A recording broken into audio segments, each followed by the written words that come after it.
اصل میں تو ہر ایک انسان کے اندر ایک قیامت بپا ہے۔ اب اس غزل کے اختتام کے بعد صفحہ نمبر 146 پر مشق میں پہلا سوال ہے، درج ذیل الفاظ کی ضد صورتوں کو جملوں میں استعمال کیجیے۔ پہلا لفظ ہے عافیت، اس کی ضد ہے اذیت۔ بیمار کے دن اذیت میں گزر رہے ہیں۔ دوسرا لفظ ہے گل، اس کی ضد ہے خار، پھولوں کے ساتھ خار بھی ہوتے ہیں۔ تیسرا لفظ معصوم، اس کی ضد ہے شاطر۔ معصوم ہو گیا بے گناہ، شاطر ہو گیا جو شیطانی فطرت والا ہو۔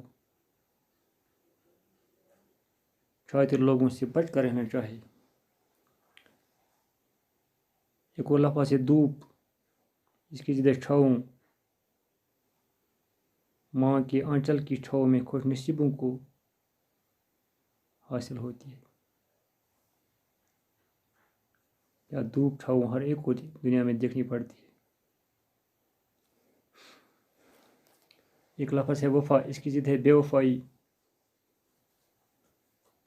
آج اپنے رشتہ دار بھی ہر ایک کے ساتھ بے وفائی کرتے ہیں۔ جل یعنی پانی، اس کی ضد ہے آگ۔ آج سورج آگ برساتا ہے۔ دوسرے معنی میں جل یعنی جلانا، اس کی ضد ہے بجھ۔ ہم لکھ سکتے ہیں آگ بجھ گئی۔ سزا، اس کی ضد ہے جزا۔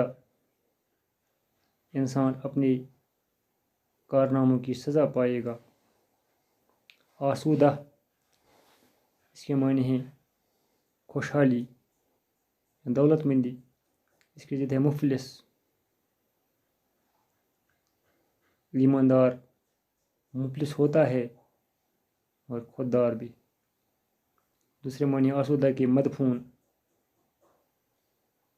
اس کی ضد ہے حیات یا زندہ۔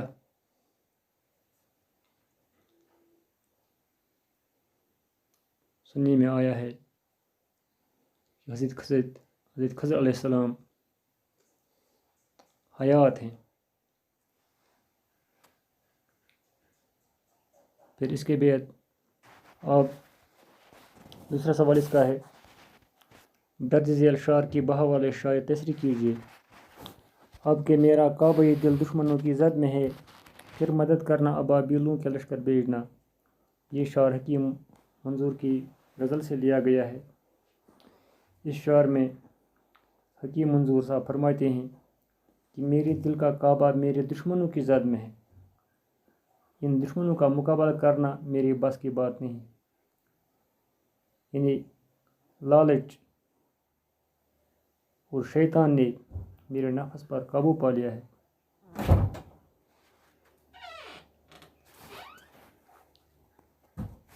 تو یہاں کلمی کے طور پر شاعر خانہ کعبہ پر حملے کے وقت اللہ کی طرف سے ابابیلوں کا لشکر بھیجنے کے واقعہ کا تذکرہ کرتے ہوئے فرماتا ہے کہ اے اللہ، آج میرے دل کو بچانے کے لیے بھی ابابیلوں کا لشکر بھیجنا، یعنی میری مدد کرنا۔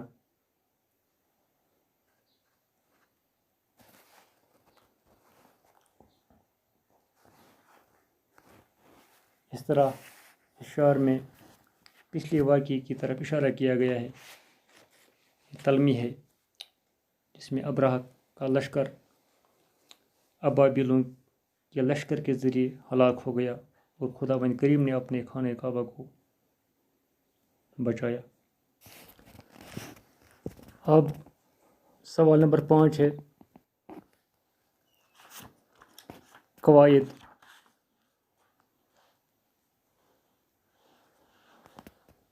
غزل کے پہلے شعر کو مطلع کہتے ہیں۔ اس کے دونوں مصرے آپس میں ہم قافیہ، ہم ردیف اور ہم وزن ہوتے ہیں۔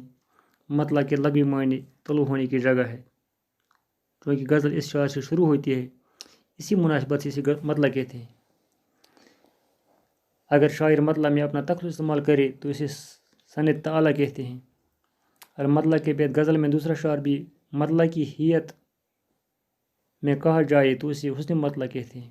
غزل کے آخری شعر کو مقطع کہتے ہیں. اس میں شاعر عام طور پر اپنا تخلص استعمال کرتا ہے. آپ کے امتحانی سوال نامے میں مطلع، مقطع، حسن مطلع وغیرہ کی تعریف کرنی ہوتی ہے. علیحدہ اس کا سوال ہوتا ہے، تو لہٰذا یہاں اپنی مطلع، مقطع، حسن مطلع وغیرہ کے بارے میں دوبارہ جانکاری حاصل کی. اب مثال نیچے ہے. مطلع کی مثال: سوکھے ہوئے پیڑوں پر ہواؤں نے لکھا ہے اس شہر کی مٹی میں خوشبو و وفا ہے. یا مقطع کی مثال ہے یہاں: اے ولی اب اس پری رو کی مجھ سینے کا غبار کھوتی ہے. اب سوال ہمارے لیے ہے، حکیم منظور کے مطلع اور مقطع اشعار لکھیے. حکیم منظور کی یہاں 2 غزلیں ہیں. پہلی غزل کا جو ہے مطلع: چند ہنستے بولتے رنگین منظر بھیجنا، ہو سکے تو ایک نیا موسم زمین پر بھیجنا. دوسری غزل کا مطلع ہے: سوکھے ہوئے پیڑوں پر ہواؤں نے لکھا ہے اس شہر کی مٹی میں خوشبو وفا ہے. تو مقطع جو ہے پہلی غزل کا ہے: پڑ گئے منظور پھیکے رنگ جو آنکھوں میں تھے، اے خدا ہر رنگ اب پہلے سے بہتر بھیجنا. اس آخری شعر میں حکیم منظور نے اپنا تخلص منظور استعمال کیا ہے. دوسری غزل کا مقطع نہیں ہے. اب ایک اور سوال: حکیم منظور کی دونوں غزلوں کے استعمال کیے گئے قافیوں کی فہرست دیجیے.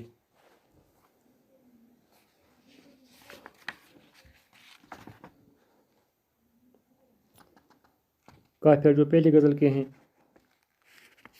منظر، مقدر، لشکر، چادر، پر، بہتر.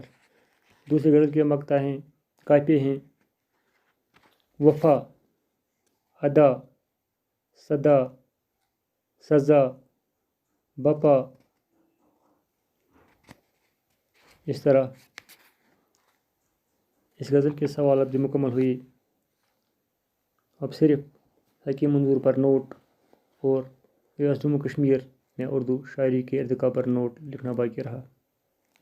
آپ کی کتاب پر حکیم منظور کی حیات اور ادبی کارنامے کے متعلق نوٹ درج ہے. اس طرح آج 11ویں جماعت کی نصابی کتاب کی تمام غزلیات مکمل ہو گئیں.